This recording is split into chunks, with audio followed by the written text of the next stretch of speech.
Hello dears, ഇന്ന് നമ്മളുള്ളത് Mysore railway മ്യൂസിയത്തിലാണ് കേട്ടോ. ഈ ഒരു റെയിൽവേ മ്യൂസിയം സ്ഥാപിതമായത് 1979 ഇത് ശരിക്കും മൈസൂർ റെയിൽവേ സ്റ്റേഷന് സമീപം കൃഷ്ണരാജ് സാഗർ റോഡിലാണ് പ്രവർത്തിക്കുന്നത്. ഡൽഹിയിലുള്ള നാഷണൽ റെയിൽവേ മ്യൂസിയത്തിന് ശേഷം രണ്ടാമത് ഇന്ത്യയിലുള്ള റെയിൽവേ മ്യൂസിയമാണ് മൈസൂർ റെയിൽവേ മ്യൂസിയം. പിന്നെയുണ്ടല്ലോ, ഈ റെയിൽവേ മ്യൂസിയത്തിന്റെ പ്രവർത്തന സമയം വരുന്നത് ചൊവ്വാഴ്ച ഒഴികെയുള്ള ദിവസങ്ങൾ 10 മണി തൊട്ട് വൈകിട്ട് 5:30 വരെയാണ്. ചൊവ്വാഴ്ച ദിവസം അവധിയാണ്. ഇന്ത്യൻ റെയിൽവേയുടെ വികസനത്തിന്റെ വിവിധ ഘട്ടങ്ങൾ ചിത്രീകരിക്കുന്ന ഫോട്ടോഗ്രാഫുകളും വിവിധ വസ്തുക്കളും പിന്നെ അതുപോലെ തന്നെ ലോക്കോമോട്ടീവുകളും ഇവിടെ പ്രദർശിപ്പിച്ചിട്ടുണ്ട്. റെയിൽവേനെ കുറിച്ചൊക്കെ അറിയാൻ താല്പര്യമുള്ളവർക്ക് വിസിറ്റ് ചെയ്യാൻ പറ്റിയ നല്ലൊരു ബെസ്റ്റ് പ്ലേസ് ആണ് ഈ ഒരു റെയിൽവേ മ്യൂസിയം. പിന്നെ ഉണ്ടല്ലോ, മുതിർന്നവർക്ക് ഒരാൾക്ക് 50 രൂപയും കുട്ടികൾക്ക് ഒരാൾക്ക് 20 രൂപയുമാണ് ഈ ഒരു മ്യൂസിയത്തിലേക്കുള്ള എൻട്രി ഫീ. പിന്നെ ഇവിടെ ഒരു മിനി ട്രെയിൻ ഉണ്ട്, അതിൽ കയറണമെങ്കിൽ 10 രൂപയുടെ ടിക്കറ്റ് എടുക്കണം. നല്ലൊരു നേച്ചർ ഫ്രണ്ട്ലി ആയിട്ടുള്ള ഒരു മ്യൂസിയമാണ് ഈ ഒരു റെയിൽവേ മ്യൂസിയം കേട്ടോ.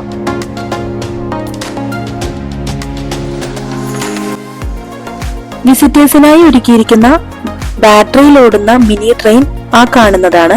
അതിനടുത്ത് തന്നെ ഒരു ചെറിയ റെയിൽവേ സ്റ്റേഷൻ മോഡലും ഉണ്ട്. ഇതാണ് മഹാറാണി സലൂൺ. മഹാരാജാവ് നൽവാടി കൃഷ്ണരാജ വാഡിയാറുടെ ഭാര്യ അന്നത്തെ മഹാറാണി യാത്രക്കായി ഈ സലൂൺ ഉപയോഗിച്ചിരുന്നു. മ്യൂസിയത്തിലെ ഒരു വിലപ്പെട്ട സ്വത്താണിത്. ഈ സലൂണിൽ രാജകീയ ഒരു കിടപ്പുമുറിയുണ്ട്, പിന്നെ ഒരു സ്റ്റഡി റൂം, സെർവന്റ് റൂം, അതുപോലെ ഫോൾഡ് ചെയ്യാൻ പറ്റുന്ന വാഷ് ബേസിനും ടോയ്ലറ്റും ഉള്ള ഒരു ബാത്റൂം ഉണ്ട്. പിന്നെ ഇതിൽ study table, dressing table, movable ആയിട്ടുള്ള ഒരു ഡബിൾ കോട്ട് ഉണ്ട്, മടക്കാവുന്ന ഒരു കാർഡ് ടേബിൾ കൂടി ഇതിലുണ്ട്.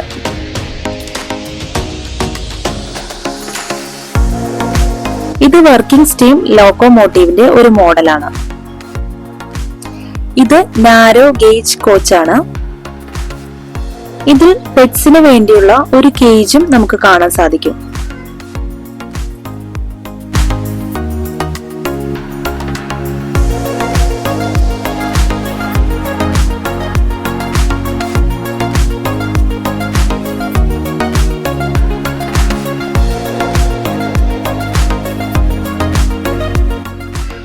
ഇത് MG സ്റ്റീം ലോക്കോമോട്ടീവ് ആണ്.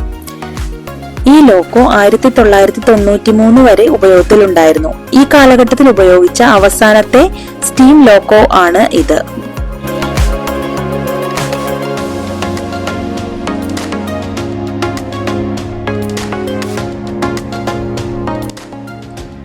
ഇത് MG ഹാൻഡ് ക്രെയിൻ ആണ്. 5 ടൺ ഭാരം ഉയർത്തുന്നതിനാണ് ഇത് ഉപയോഗിച്ചിരുന്നത്. ഇതിന് 360 ഡിഗ്രി വരെ തിരിക്കാൻ കഴിയും. ഗുഡ് ഷെഡിലെ റീസ്റ്റോറേഷൻ വർക്കിനാണ് ഇത് ഉപയോഗിച്ചിരുന്നത്. വാഗണുകളിൽ നിന്ന് അവശ്യ വസ്തുക്കൾ കയറ്റുന്നതിനും ഇറക്കുന്നതിനും ഇത് ഉപയോഗിച്ചിരുന്നു. ഈ കാണുന്നത് MG വുഡൻ വാഗൺ ആണ്. ഇതിന് ഏകദേശം 100 വർഷം പഴക്കമുണ്ട്. ഹോസ്പെറ്റ് ഡിപ്പോയിൽ നിന്ന് കണ്ടെത്തിയ ഇത് പെർമനന്റ് വേഗ്യാങ് ജീവനക്കാർ ടൂൾ ബോക്സായി ഉപയോഗിച്ചു.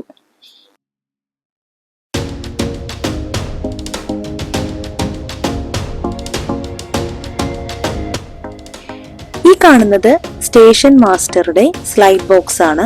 ഇതിലെ സിഗ്നൽസും പോയിന്റ്സും ഒക്കെ ഓപ്പറേറ്റ് ചെയ്യുന്നത് ഈ സ്ലൈഡ്സ് വലിച്ചുകൊണ്ടാണ്.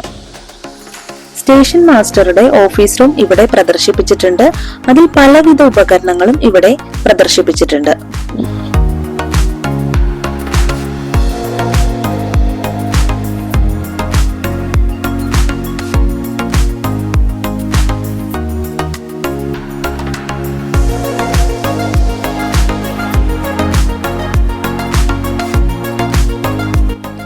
കണ്ടോ, പഴയ കാലത്ത് ഉപയോഗിച്ചിരുന്ന സിഗ്നലുകളാണ്. നമ്മൾ പണ്ടത്തെ സിനിമയിലൊക്കെ കണ്ടിട്ടുണ്ടല്ലേ, ഇങ്ങനത്തെ സിഗ്നലുകൾ ഉപയോഗിച്ച് ട്രെയിൻ കൺട്രോൾ ചെയ്യുന്നത്.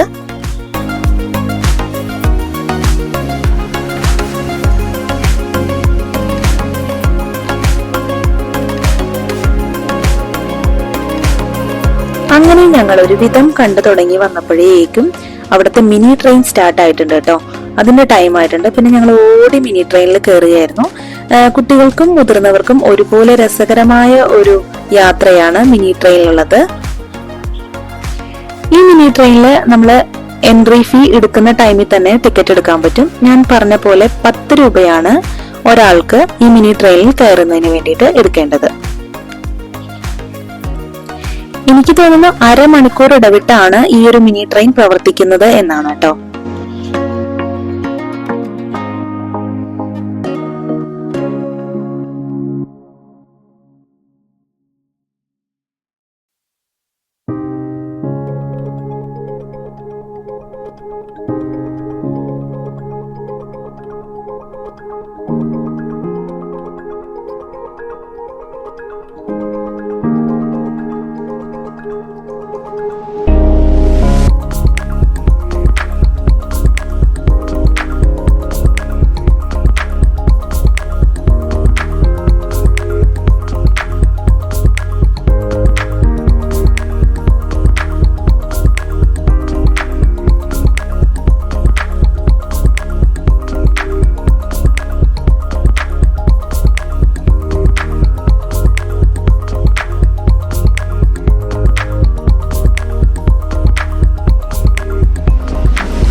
നമ്മളിപ്പോൾ കാണുന്ന ആ ഒരു ഭാഗം മൈസൂർ റെയിൽവേ സ്റ്റേഷന്റേതാണ്.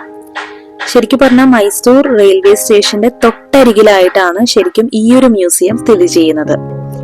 നമുക്ക് ഇവിടെ നിന്ന് നോക്കുമ്പോൾ ആ മൈസൂർ റെയിൽവേ സ്റ്റേഷന്റെ ആ ഒരു ടവർ കാണാൻ സാധിക്കും.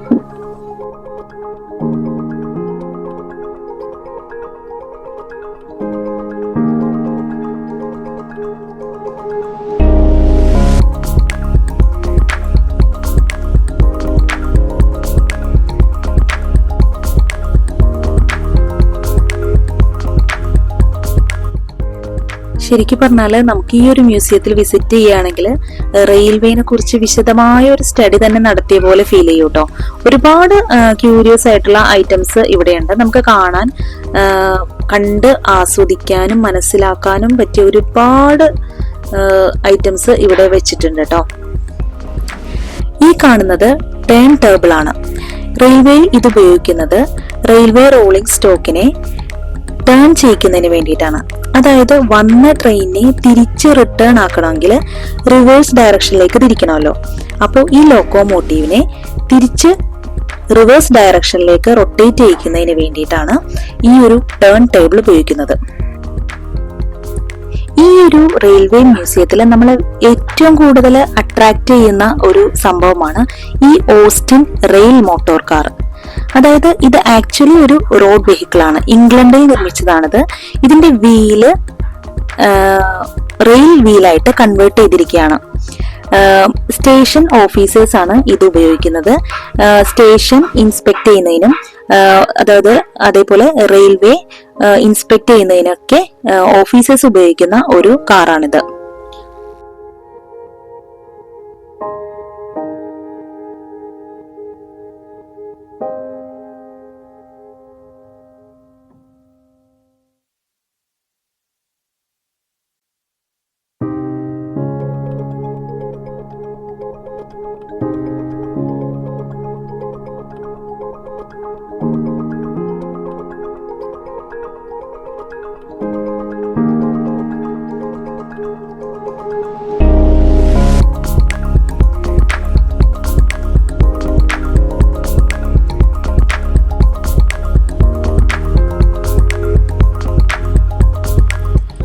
ഹൊയ്സാല ഹൗസ് ആണ് ഇവിടുത്തെ മറ്റൊരു പ്രത്യേകത. ഇതിനടുത്ത് തന്നെയായി ഒരു റെയിൽ കഫേയും ഉണ്ട്.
അതുപോലെ ഈ റെയിൽവേ മ്യൂസിയത്തില് ഒരു ചെറിയൊരു ടവർ പോലെയുണ്ട്. അതിന്റെ മുകളിൽ നിന്ന് നമ്മൾക്ക് കയറി നോക്കാൻ പറ്റും. ചെറിയൊരു ലിഫ്റ്റ് ഉണ്ട്. ആ ലിഫ്റ്റ് വഴി നമുക്ക് മുകളിൽ എത്തിക്കഴിഞ്ഞാല് ഈ ഒരു വ്യൂ ആണ് കേട്ടോ കിട്ടുന്നത്. പ്രധാനപ്പെട്ട കുറച്ച് സ്ഥലങ്ങൾ നമുക്ക് ഇതിലൂടെ വ്യൂ ചെയ്യാൻ പറ്റും. മൈസൂരിലെ പ്രധാനപ്പെട്ട 7 സ്ഥലങ്ങളാണ് ഈ ഒരു വ്യൂ പോയിന്റിൽ നിന്ന് നമുക്ക് കാണാൻ പറ്റുന്നത്. അതിൽ മെയിനായിട്ട് saint Philomena's church, Chamundi hills, Mysore palace, ഇത്രയാണ് എനിക്ക് കണ്ടതായിട്ട് ഓർമ്മയുള്ളത് കേട്ടോ. നമ്മൾ ഇവിടെ നിന്ന് നേരെ ഉച്ചയായപ്പോഴേക്കും തിരിച്ചു. ഈ ഒരു മ്യൂസിയം കണ്ട് നമ്മൾ നേരെ ഒരു 12 മണിയായപ്പോഴാണ് കേട്ടോ സെന്റ് ഫിലോമിനാസ് ചർച്ചിലെത്തിയത്. ഈ ഒരു ചർച്ചിന്റെ അണ്ടർഗ്രൗണ്ട് പാസേജിലൂടെയാണ് നമ്മൾ ഫസ്റ്റ് പോയത് കേട്ടോ. അവിടെ കുറച്ച് കാഴ്ചകളൊക്കെ കാണാനുണ്ടായിരുന്നു. അങ്ങനെ അതൊക്കെ കണ്ട് ആദ്യം ഈ കല്ലിൽ കൊത്തിവെച്ചിരിക്കുന്നത് എന്താണെന്ന് മനസ്സിലാവുന്നുണ്ടായിരുന്നില്ല കേട്ടോ. പിന്നെ അവിടെ ചെന്ന് സെക്യൂരിറ്റിനോട് ചോദിച്ചപ്പോഴാണ് പറഞ്ഞത് ഇതിലേക്ക് ആളുകൾ കോൺട്രിബ്യൂട്ട് ചെയ്തിരിക്കുന്ന ആളുകളുടെ പേരുകളാണ് ഇവിടെ കൊത്തിവെച്ചിരിക്കുന്നത് എന്നാണ്. ഈ ഒരു പള്ളിക്ക് വേണ്ടി കോൺട്രിബ്യൂഷൻ ഇട്ടിട്ടുള്ള ആളുകളുണ്ടല്ലോ, അവരുടെ നെയിംസ് ആണ് കേട്ടോ ഈ ഒരു കല്ലുകളിലൊക്കെ കൊത്തിവെച്ചിരിക്കുന്നത്. ഈ സെന്റ് ഫിലോമിനാസ് കത്തീഡ്രല് ഏഷ്യയിലെ ഏറ്റവും ഉയരം കൂടിയ പള്ളികളിൽ ഒന്നാണ്. നിയോ ഗോതിക് ശൈലിയിലാണ് ഈ കത്തീഡ്രല് നിർമ്മിച്ചിട്ടുള്ളത്. ജർമ്മനിയിലെ കൊളോൺ കത്തീഡ്രലിൽ നിന്ന് പ്രചോദനം ഉൾക്കൊണ്ടാണ് ഇതിന്റെ വാസ്തുവിദ്യ. മഹാരാജ കൃഷ്ണരാജ വാഡിയാർ 4ാമന്റെ ഭരണകാലത്താണ് ഇത് നിർമ്മിച്ചത്. ഈ ഒരു ഹൈറ്റ് കണ്ടോ, നല്ല ഭംഗിയാണ് കേട്ടോ ഇതിന്റെ താഴെ നിന്ന് നമുക്ക് നോക്കാനായിട്ട്. സത്യം പറഞ്ഞ ഈ ഒരു ഒറ്റ ഫ്രെയിമിൽ നമുക്കിത് ഇതിന്റെ ഹൈറ്റ് കിട്ടുന്നുണ്ടായിരുന്നില്ല കേട്ടോ. ഞാൻ ഒരുപാട് ദൂരെ നിന്നാണ് ഈ ഒരു ഒറ്റ ഫ്രെയിമിലാക്കാൻ വേണ്ടി പരിശ്രമിച്ചത്. പിന്നെ ഈ പള്ളിയുടെ അകത്ത് വീഡിയോ അലൗഡ് അല്ല, ക്യാമറ ഒന്നും അലൗഡ് അല്ല കേട്ടോ. അതുകൊണ്ട് ഞാൻ ഇത്രയൊക്കെ വീഡിയോസ് എടുത്തിട്ടുള്ളൂ. അപ്പൊ ഇത്രയൊക്കെയുള്ള ഇന്നത്തെ വിശേഷങ്ങൾ. Thank you for watching.